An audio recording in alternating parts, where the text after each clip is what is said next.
Hi, I'm Michelle Sparks, narrator from Los Angeles, California, and you're listening to Bookin' Around Town with Jacques on the Audio Flow, connecting authors and readers one town at a time. Good afternoon, everyone. Thanks so much for joining us for another episode of Bookin' Around Town. I'm your host, Jacques, and today we are booking around the town of Fort Mills, right on the border of Charlotte, North Carolina. Today's guest is author Laura Beers, who spent most of her childhood, like many of us, with her nose stuck in a book, dreaming of becoming an author. Unlike me, she actually did it and has been very successful with her Regency spy romance. So, please help me welcome today's guest, Laura Beers. Hi, Laura. Happy New Year. Welcome to the show. Hi, Happy New Year to you as well. Thank you for having me. You are so welcome. So, Laura, I am trying to recall how you and I got connected. Was it through Facebook? Is that how I'm pretty sure that's usually how I meet people. We did. We have a mutual friend, Nancy, and she mentioned that your podcast was fantastic. And so I approached you to harass you to try to get on your show. Remind me to send her money. Okay. I pay people to say those nice things about nice. me.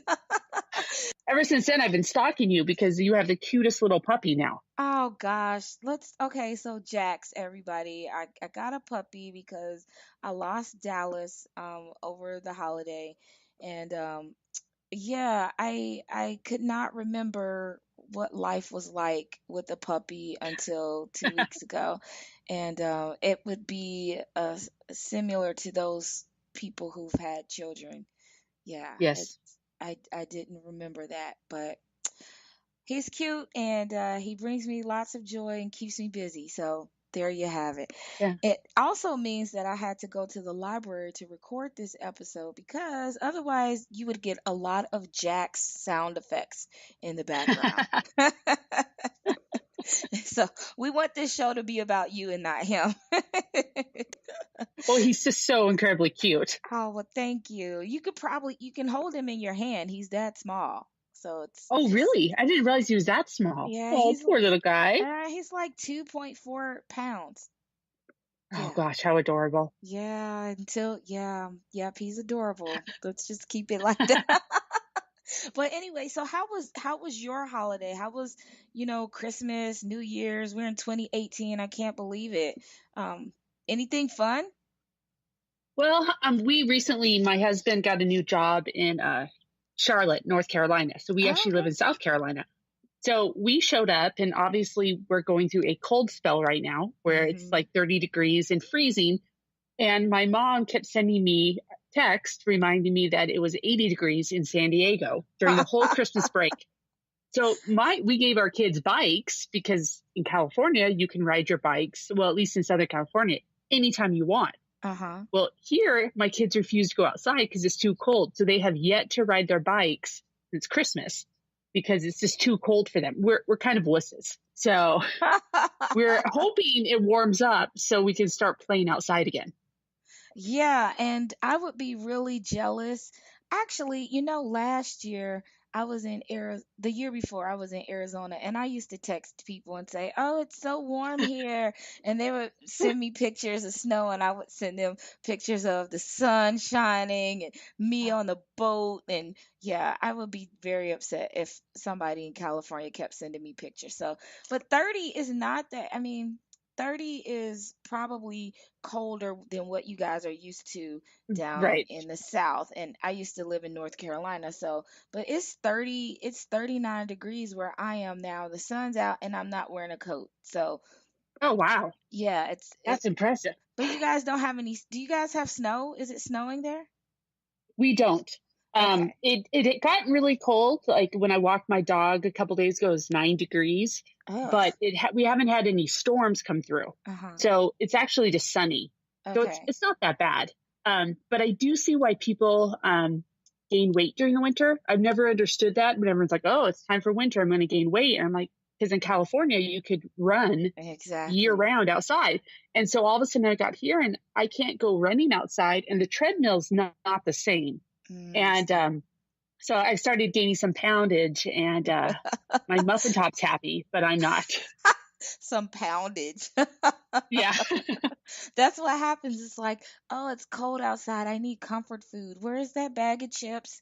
Where's that soda? Amen. And it's just, yeah, I know. I've got a couple poundages going on myself. So we're not even going to talk about that. So the sun's out. We just need to wait, a couple more weeks, and then you'll be able to get outside and do a little sprint or something. So good. Hopefully. Well, we're going on a family cruise at the end of February, and I'm hoping I can fit in my swimsuits. If not, it's just family, so It's they'll just, just laugh at me. you know what? Stomachs are in. Stomachs are always Yeah. in, Laura. It's just, it doesn't go out of style. Everybody's got one. And so you just kind of go with it.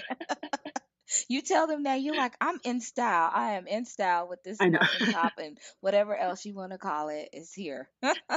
Yeah. It's always classy when you're complaining about your muffin top, but yet you still need Dr. Pepper, drinking it away. Yeah. Exactly. It's fun. Yeah.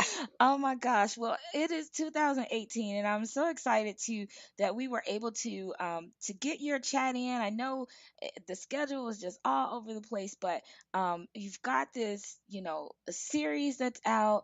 And if I can remember you describing it to me, it was kind of historical romance, but it's a little on the steamy side, and a little mystery. Did I get that sort of correct?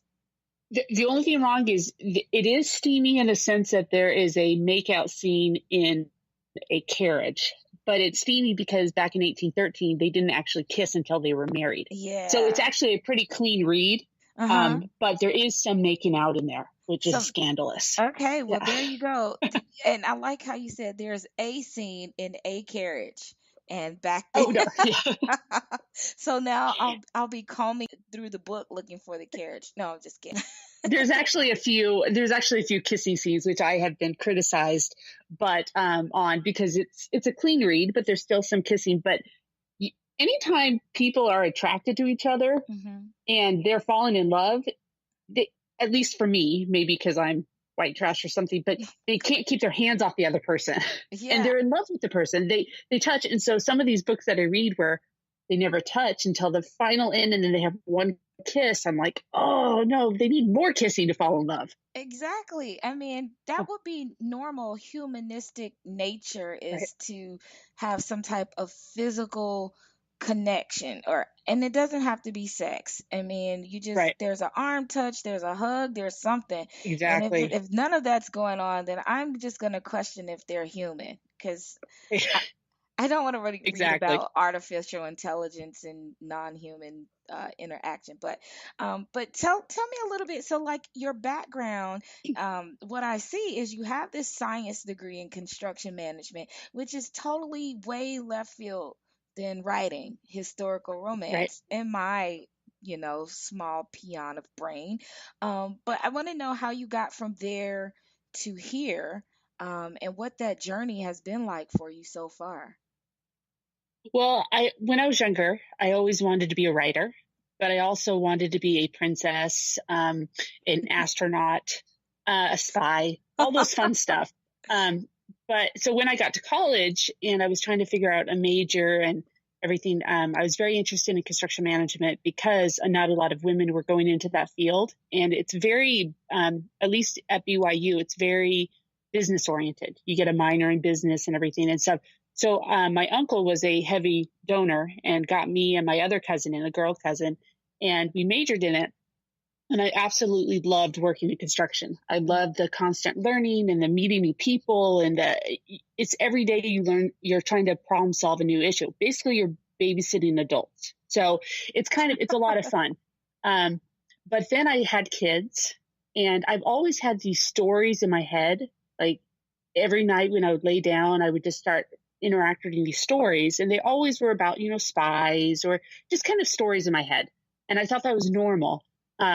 And then as my kids got a little older and I started back reading again, I kept coming through these same books, historical romances that would every now and then they would feature a woman who was a spy, Hmm. but she was like a simpering miss. She just couldn't figure anything out. She was clueless.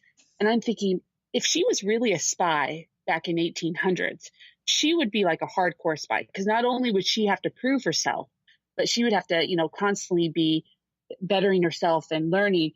And so then I came across, I thought, well, what happens if she was a daughter of a duke with a photographic memory? And then I started just dwelling on this. And then I thought I could write this. But the problem was that my background in technical writing, not writing. And so it was very painful, very, very painful. Luckily, I had very smart friends who actually went to college for this, and I would buy them In-N-Out or other delicious food, and they would teach me how to write English again.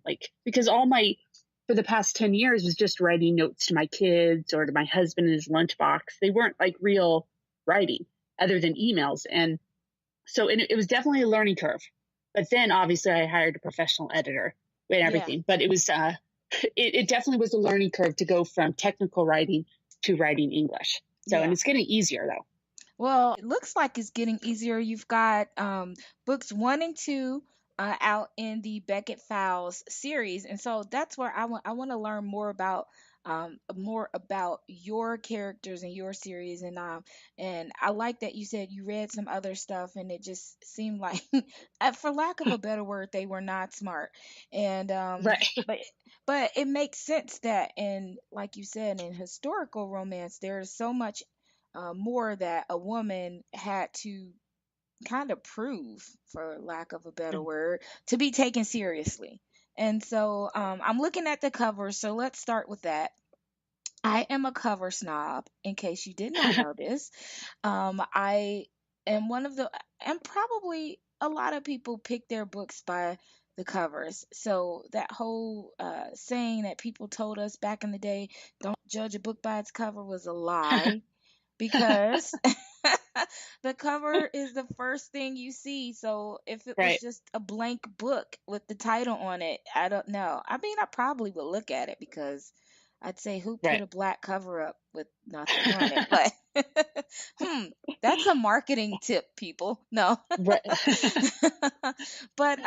let's talk a little bit about the story and about the character that you write about, and why people should pick this book up. What's that big thing that makes us want to gravitate toward this story? Well, one of in the first book, Saving Shadow, we start off by meeting a lady. She's a daughter of a duke, Lady Elizabeth Beckett. She goes by Eliza. And when you come into the story, you find out she's 17 and she has a photographic memory, and she kind of has a peculiar background in many ways. And her mother, because of her incredible intellect and perfect memory, kicked her out of the abbey, out of her home when she was young. And she went to go live with her uncle, who was the chief spy master of all of England. Well, he recognized her incredible gift and intellect, because back then, it was during 1813, they were at war with Napoleon. In addition, they were also at war. England was at war with America during the War of 1812 and in 13. So basically, England was at war with most of the world, and the codes were very, very different than they are nowadays. They used invisible ink. Another thing they used, if you were a linguistics major, if you knew a lot of linguistics, you could pick codes out, or they were embedded into the document. So someone who has a photographic memory, back then they called it a perfect memory, could actually be very talented at deciphering codes. And so his uncle used her. But the problem was that being young and naive, she wanted more than just copying stuff down. And she ends up saving her brother in the first chapter, and she decides she wants to become an agent, a real field agent, under the codename Shadow. But here comes the problem: is 4 years later, we pick up with her, and she's become more of an assassin than an agent. And because she's trained in the longbow, because back then women could use longbows, you could have greater distance, more accuracy. And so she started kind of going along in these missions, kind of in the background, as kind of like they cover. And so she starts killing people with the arrows, and she gets very good at it. And so she is more of an assassin, and she has become very jaded by her role. Especially they're going after a man who has abducted women off the streets of England to sell them to brothels all over the world, white slavery. And Wow. she has taken it upon herself to go after this man. Well, her partner, who they decided to partner her up with, is a very handsome lord. And he's trying to go after the same man because he murdered his brother. And so together they're teaming up to go after the same man.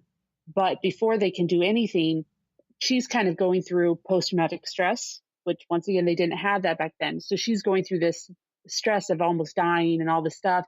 And he has to help her overcome her burdens before she can become the kick-ass spy that we all know her to be. So.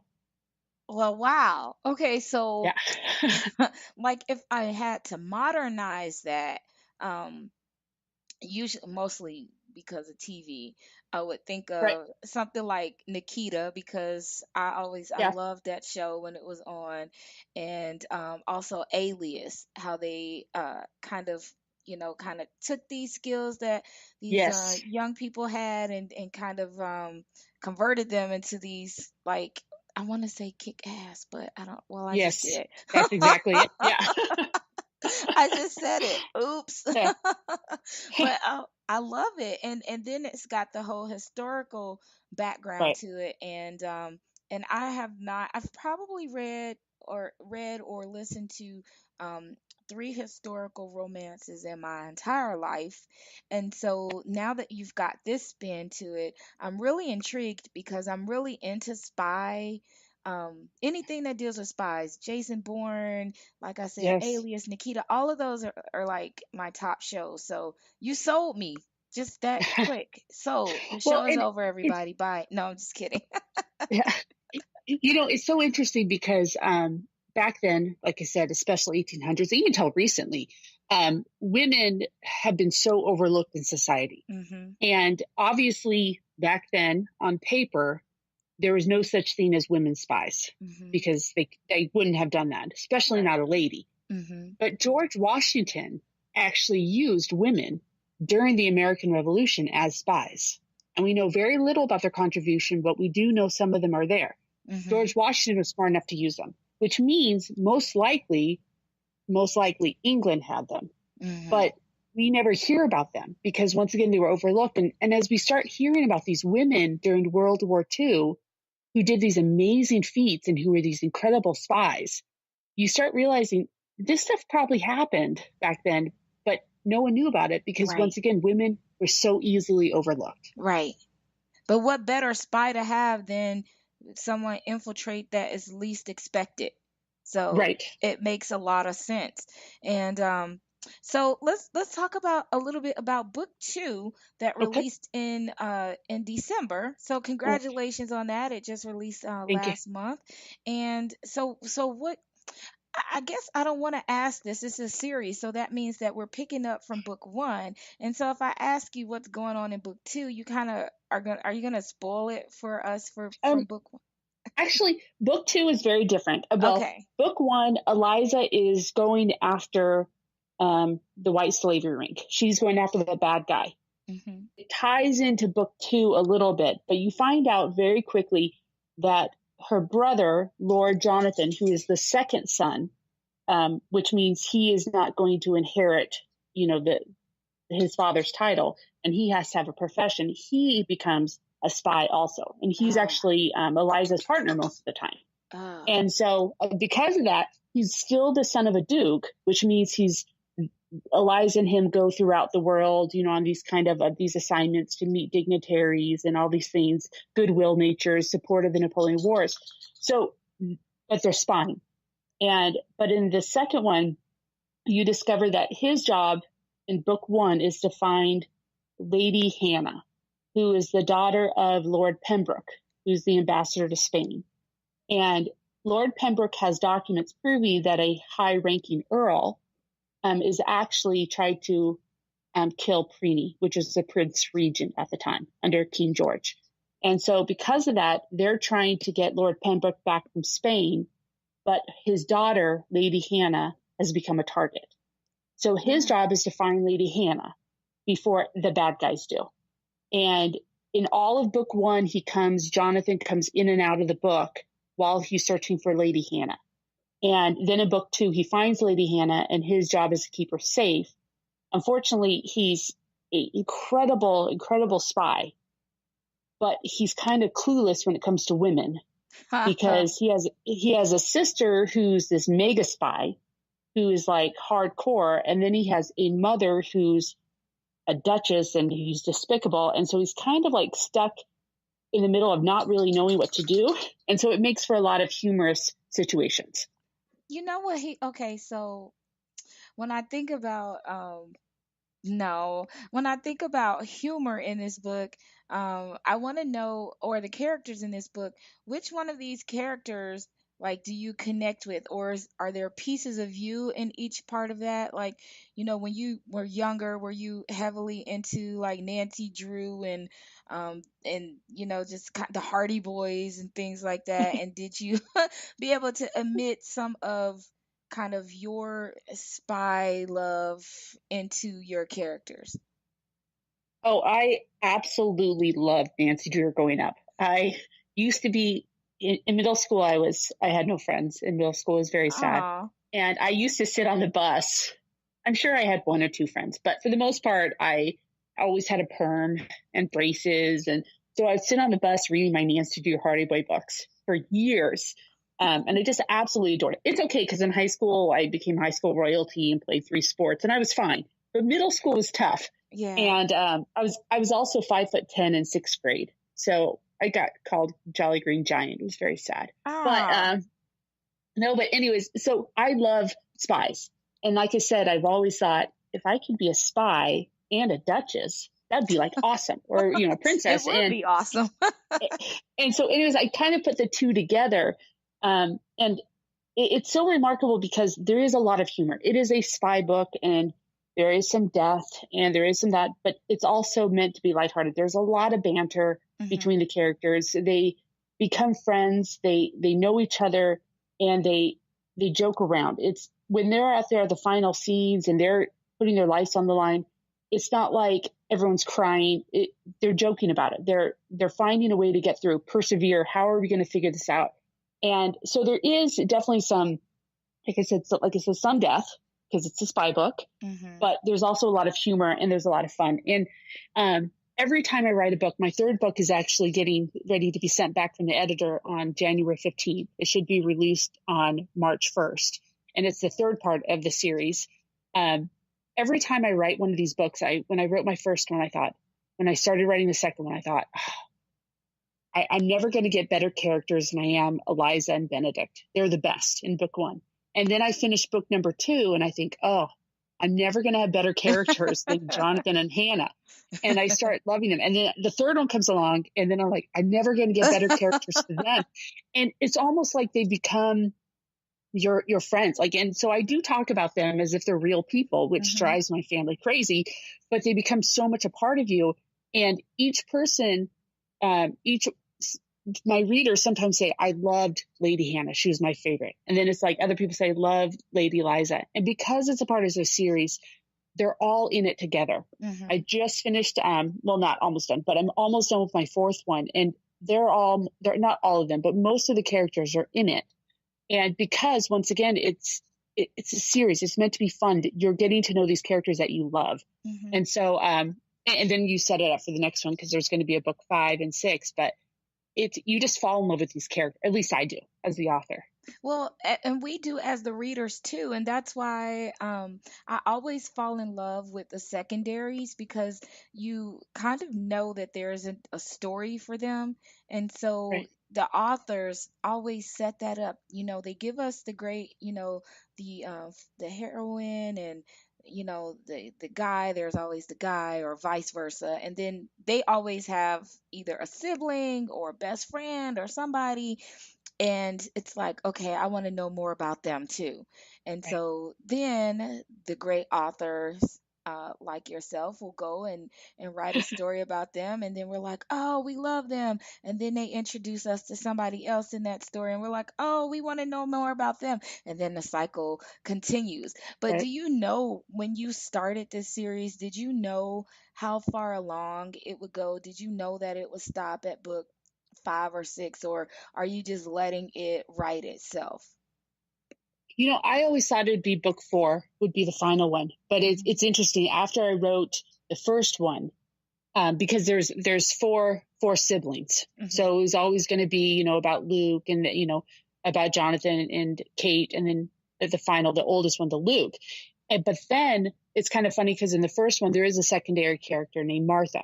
Mm-hmm. And she is actually Lady Hannah's lady maid. Mm-hmm. And when you meet her, she's the reason why Eliza does the whole white slavery thing because of Martha. And so Mm-hmm. many people told me, we want to hear Martha's story. Yeah. We want a happily ever after, that I decided to write the 5th book about her. And so it's just so interesting because, when the readers come back to you and they say, we want to hear about her happily ever after or his, you're like, oh, I could totally do that. Yeah, Mm-hmm. that's a great idea. And then anyway, so you start thinking, and I think the readers are such a great part about it is because they're telling you what they want. And sometimes you have it in mind. Like I have other characters in mind who I'm going to spin off, but I thought I could definitely do her. And I know exactly what to do, as soon as they start saying that. So it's kind of interesting. At least for me, it's fun learning as an author, these things. Yeah, and as a reader too, we love the fact that authors actually take that into consideration and not say, "Oh no, I'm not doing it. I'm sorry, they're done. There's nothing, I can't." Which happens, and sometimes you suck it up because maybe at that particular point the story hasn't unfolded or they don't have an idea about what they want to present for that secondary. So I'm okay with that. But I love when authors can listen to their fans and say, okay, I'm going to do that, even if it's not a complete novel and it's a novella or, something like that. Because in case you didn't know, I know you're a reader too, so you get this. Yes. It's Oh, like, yes. it's like we want to know everybody that's in the freaking city. Like, write a story about we want to know the person who's driving the cart and horse. Yes. And we want to know about that person that's the butcher. We want to know about that person that made that bread. Who is that person that just came by and delivered that message? They have a story. And so Right. we're like every day, give us everything, but we know you can't. So this series is gonna wrap up. You said 6 books? Six. As of right now, 6, but it could definitely keep going because one of the advantages, it's Eliza, even though, she's married and then stuff that happens, she's still this incredible spy. Mm-hmm. And she could still train these people Mm-hmm. And do stuff because keep in mind the Waterloo happened very shortly after in 1814. But Napoleon wasn't defeated yet. And then when he was defeated, he still escaped the island and came back. So, and then, in addition to that, England was at war with people for a long time. Mm-hmm. And so there's so many stories and also people going after the monarchy. There's always been civil unrest over in England Mm-hmm. with plots to kill the thing. So technically, if people keep reading the books, there's an infinite number of stories that we could share. And I'm getting that I'm gonna have a great history lesson because I will tell you that was my weakest subject. It's like I don't know what's going on in history. And so like listening to you, I can hear like passion in your voice about history. So how much research did you have to go through to kind of bring forth this story and really making it as close to historical events as possible? It's interesting. My editor tells me to always stay away from historical events because she says you kind of go around the line because Mm-hmm. the moment you mention something or someone, then all of a sudden people are going to be on their phones Googling that person. And Not you me better though. be, I can't. and she's like, you better be 100% accurate. She obviously, I love my editor, but anyways, it's really interesting because there's a lot of history, but with the internet and with books and everything, easy access, you can absorb a lot of it. Little things that I was learning was that back then women wore empire waist dresses with obviously very low things, but empire waist. But the term empire waist was not coined until much later. Right. So you have to call them high-waisted dresses. Mm-hmm. Just little things that you learn as you picked up. But I've always loved history. So it's really easy to go in. One of my characters is the Prince Regent, he's the son of King George, who's actually was going mad. He was mad at the time. Mm-hmm. So the Prince Regent named Preeny, he was running the country. Well, Preemie was also, he had mistresses, was heavily in debt, just didn't make wise choices. He was very frivolous, very pompous. Well, anyways, a lot of people didn't want to follow him because of that way, but he's their monarch. So it's just, there's so many things that you can tie into his lifestyle. Like he actually requested for a French chef to come to his castle. So they're at war with France, and he requests French chefs to come to the palace. And you sit there and you think, are you kidding me? You know what I mean? And so little things that all of a sudden you hear that he did, you're like, oh yeah, that'd be so easy for a spy to come and infiltrate that, you know, and stuff like that as you're reading. So there's so many loopholes in, I think, also history that we never talk about that happened behind the scenes, that all these what ifs come up. What if Napoleon could get past the Channel, which was basically impenetrable by the British Navy? What if they found a way to invade them in another way? And stuff. So little things like that, because Napoleon actually outnumbered the British troops 2-1. So if they ever landed on the British soil, there'd be no stopping them. Well, I like the fact that this is, although it's historical romance, I'm going to just try to create a different genre for it. Okay, so it's, some people have called it historical suspense romance. Or it's historical rom-com suspense. That's it. Because you said there's some, it's funny. It's historical romance, and then it's suspense, or it has and so I like to add that comedy part to it, because that's going to bring in a whole different group of fans who enjoy regular rom-coms. And so for me, I love rom-coms, which I just started getting into about 2 years ago.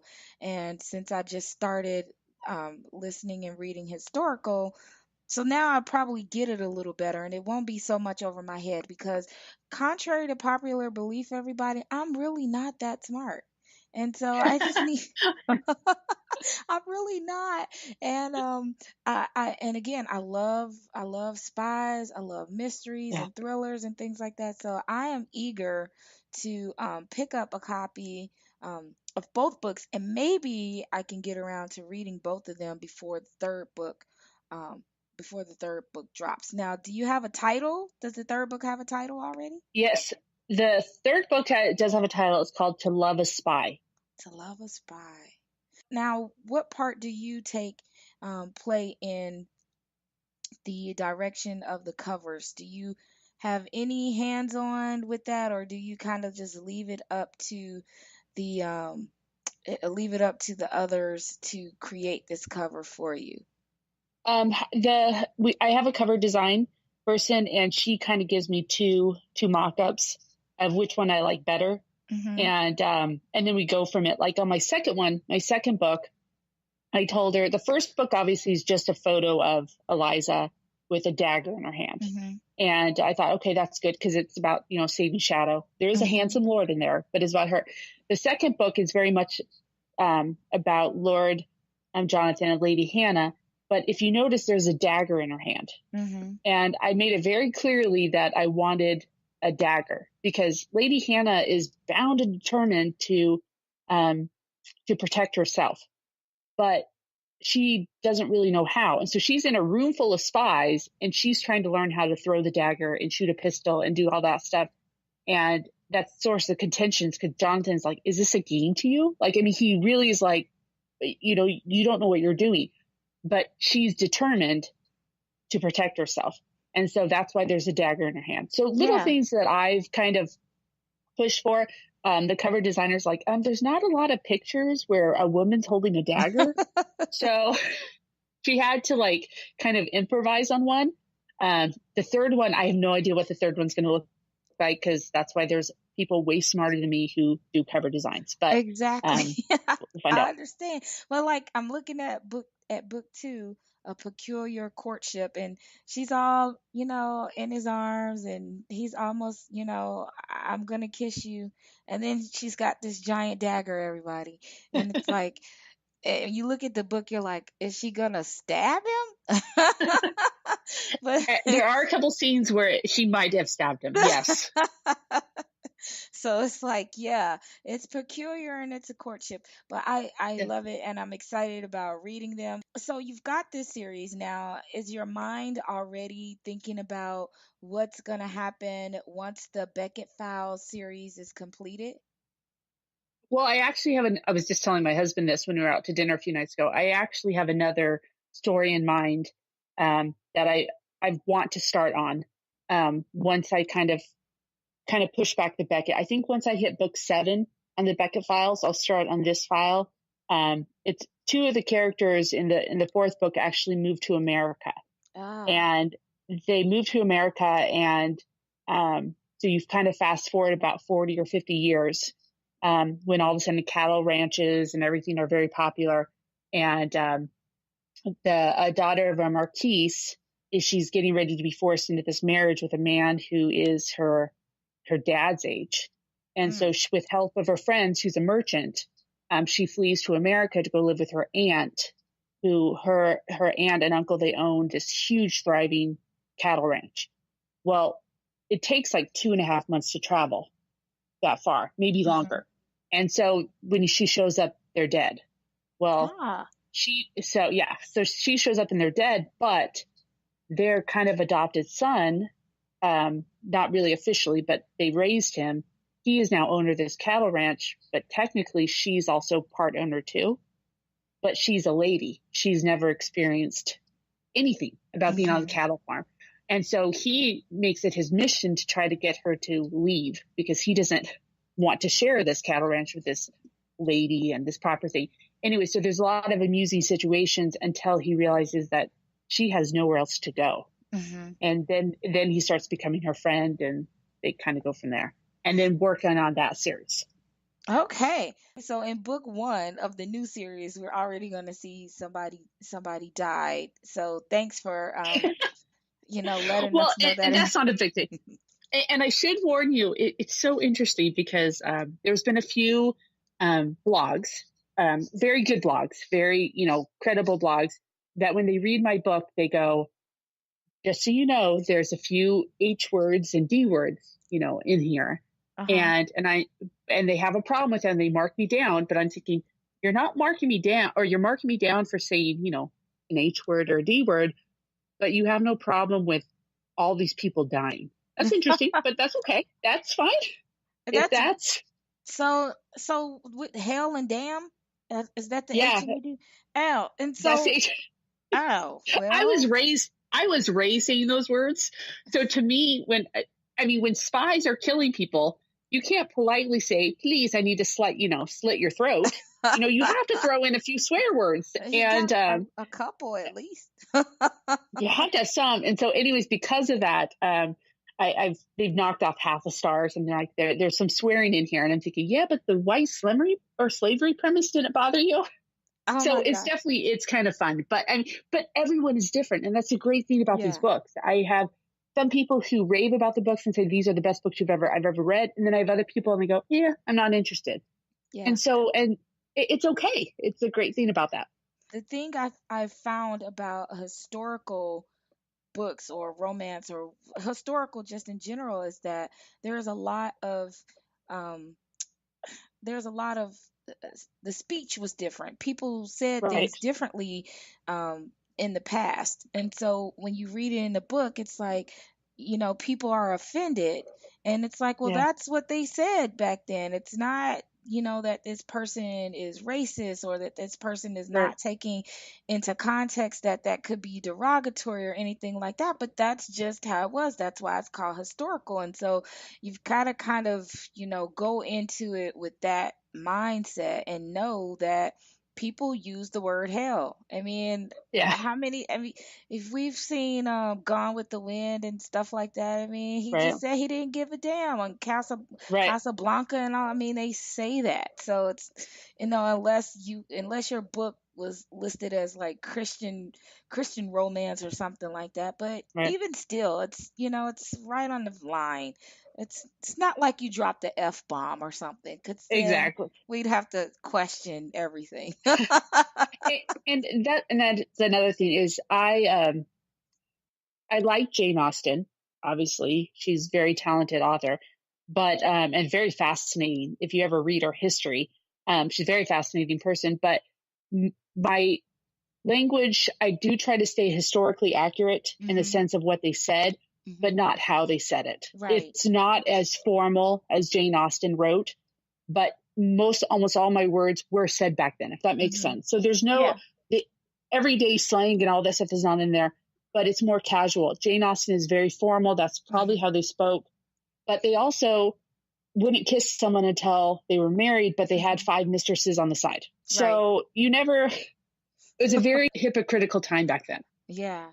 Well, I don't mind that in your particular story you told me about the nice uh, kissing scenes and Yes. things like that. And that's kind of our steam level, which is still good because again, like you said, you're sticking with the historical kind of facts of kind of how life was back then. So, of course, but then, you've got your madams and stuff like that who, Yes. I mean, do you have any of those in the books? Maybe coming down the line, you'll have some of Uh, those. no madams as of now, but Not yet. not yet, not as of yet, but it could be. Thank you It for the could be. suggestion. You're welcome.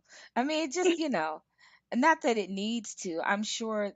I'm just looking forward to it because you said there's it's comedy and it's spies. And you sold me at the Yes. beginning when you said that. And so I've got a lot of people who will be listening to this episode who also enjoy something that's a little bit different than, what we've been, reading or listening to for the last 12 months. So it's always good to Yeah. have a different perspective and then marrying two genres that you already love and putting them together, two or three.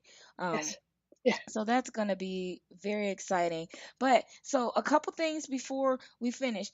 Everybody, be sure that you go by and you're following Laura. She will give you more information about that. But we've got to do something a little bit fun, and I've also got to find out. So, Laura, what is it that you do when you're not writing? When you like to say that you're, off for the day? Most authors don't take days off, but if you're off, it's your perfect weekend. What is it that you're doing? I recently have picked up golf, and I'm horrible at it.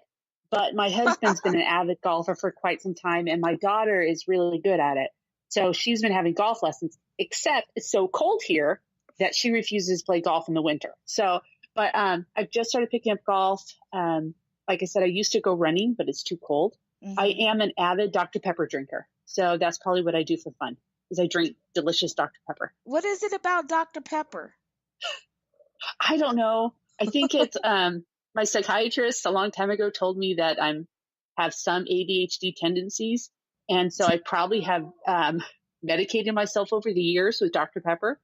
But it just calms me. It makes me happy, and my muffin top happy. So it's a win-win. If it's a win-win, as long as all Yeah. of those things are happy, then you're happy. Yes. But it's not, it's the regular Dr. Pepper. It's not there's another one. It's like Dr. Pepper with like the vanilla cream or Oh something. yeah. No. See, it's interesting because I only drink Dr. Pepper fountain drinks. I Oh. don't drink the cans. If I do drink a can, it'll be Coke Zero because the cans are too sweet for me now as I'm getting older. It's really weird. I know I have a Ah, very weird problem. that's all right. You just have to have it diluted a little bit. It's totally Yes. fine. I get it. It's I feel that same way about Sprite. It's like it's the can one is just too, I don't know. It's something. Yes. But I actually started drinking Dr. Pepper when I was in North Carolina. I had never liked it or enjoyed it before, and then I started drinking it and it's not bad. Even the diet one is pretty tasty. Yes. So, all That's right. pretty good. Yeah, so you enjoy Dr. Pepper. You took up started golfing, which you Yes. said you suck at. Well, she didn't say suck, Yes. everybody. She Horrible. said she's not But that I'm horrible. Yeah. good. I That's correct. Yes. maybe you should try putt-putt instead. Oh, I'm horrible at that, which is why I never wanted to pick the real golf. But I recently discovered Top Golf, which is fantastic because I can sit there and drink sodas and hit the ball. It's actually a win-win too. It's I tried to do when you go, I think where you practice on the driving range and you kind of just stand there and Yes. you just I tried that, and you would think because the ball is immobile that it would be easy to just make that connection with the I don't see, what is it called? The putter, with the putter and or Yes. the driver Or the and driver. Yeah. yeah, the driver and the ball, and no, not so much. It's not easy, everybody. It's kind of Oh, difficult. so I can't even use my driver yet. I have to use my 3 wood or 3 iron. I think my husband, he hands me the sticks. He hands me the golf clubs, not the sticks. And tells me use this one because I can't. I haven't figured out this swing yet. And we have to get lessons. Well, I'm too cheap to pay $125 for a 30-minute lesson. And Right. so I'm like, nah, I think I'm good. Like, I hear I'm you. just here to play with you. I tried it once. It didn't go over well, so It is doesn't hard. matter. And I was in Arizona, and they have beautiful golf courses. I lived on Beautiful a golf ones. course, Yes. and I was like, no, I'm just gonna go kayaking. I'll just get in the boat and putt around. That's my idea of That is putting around. excellent too. All right, so in case you didn't know, I am a big fan of games. How competitive are you? I am very competitive, but I'm Okay, also that's very good. okay. Hey, that's what I like to hear. You go, girl. Yeah. Okay, so I was telling you about earlier, I was telling you about Heads Up, which is very similar to either Taboo, if you've ever played Taboo, which is one of my favorite board games, or also $25,000 Pyramid, which I always used to think it was $100,000, but whichever. It's very similar. So I will give you clues for you to guess what the words are. And so I'm going to give you a couple of different categories to choose from, and we'll see how well you and I do together. Sound good? Yeah, I'm very worried that I'm going to sound No, you're going to very be fine. uneducated at this You're time. going to be great. You're going to be great. Okay, so here's your category. Um, Animals Gone Wild, Famous Families, or we can do Sound It or Sound It Out. And I'm Gosh. giving you the clues, so it's the pressure is really on me. All right, let's do animals go wild. Okay, Animals Gone Wild. Let's see how that turns out. All right. Um, darn, I can't rhyme either. Okay, wish me luck. All right. Are you ready? Yes. All right, here we go. Oh gosh, I don't know what that is. Okay. It's a really big animal, and oh, this is a material you usually wear in a sweater and it itches. Oh, bull. Okay, now Um, think of the animal with alpaca. their name. Um, Llama. Not uh, alpaca. nuh-uh. Uh, A sheep. no, Wool, just sheep, alpaca. go with the first part of the word that you just said, the sweater. And then think of a really big animal that is not around anymore, I don't think. Think of the Flintstones, uh, prehistoric. oh, Okay, we'll sheep. pass that. We'll Woolly skip that mammoth. one. Woolly mammoth. Yes, that was it. That was it. Yes. Yeah. Okay. Oh, this one it lives in the sea and it has 8 arms. Octopus. Yes. Oh, I hit pass. Oh, this is a squiggly thing you use. Oh, darn, it said time's up. We only got to two. I'm so sorry. It's not your fault. That was terrible. I mean, really, though, it's not your fault, but that was bad. We have to do that over. It wasn't your Okay. fault. Okay, redeem yourself. Okay. Do you want that same category or would you like a different category? See, I'm worried about the famous families because I haven't watched TV in a long time. I So don't know unless them it's about the either. royal family over in England and Meghan Markle. I wouldn't know that either. Let's do the animal one again. Okay. Good try. Okay. Okay, there's the sound.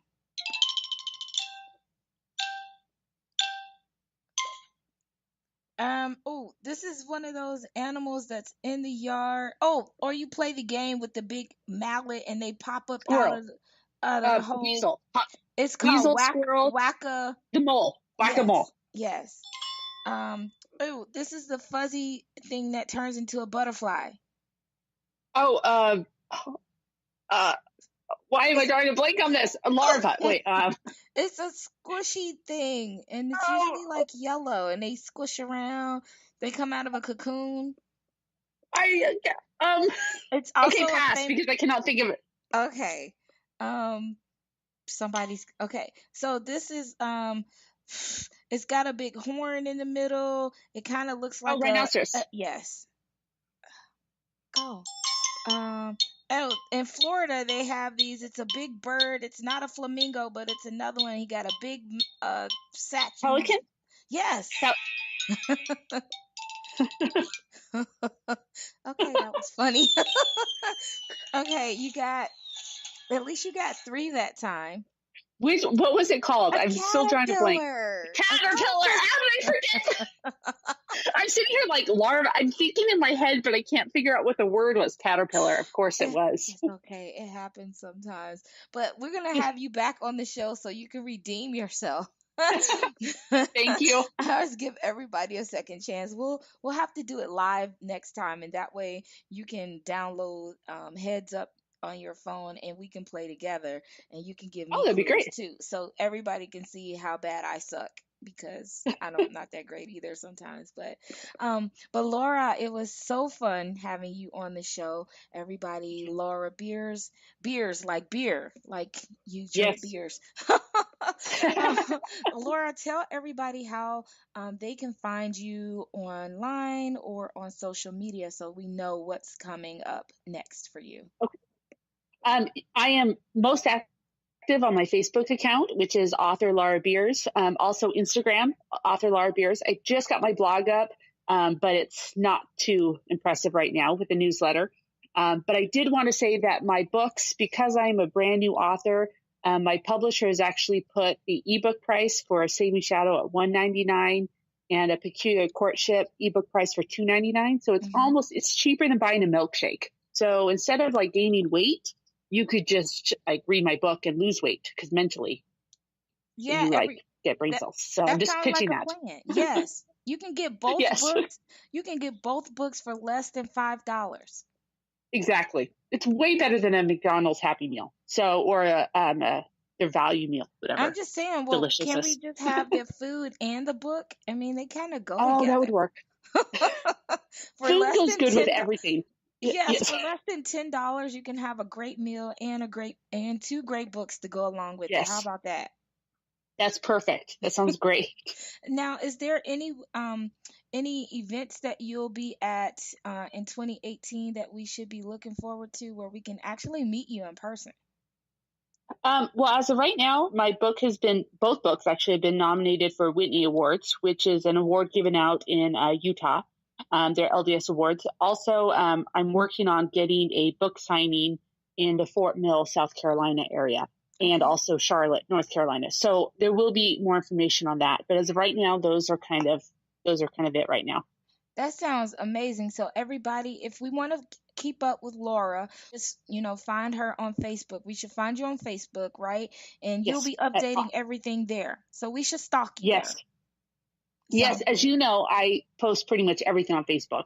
I don't have a problem. I love social media. She loves social media and she loves followers. And so Yes. be sure that you go by and like she said, the first book is on sale for $1.99. You can't beat that. It's $2.06 with tax or something like that. I mean, it's a great price. I just put mine in the cart. It's got some great reviews already, and hopefully one day she'll be looking at adding them to audio because, Yes. audio is where it's at. That's where it's Yeah. at, man.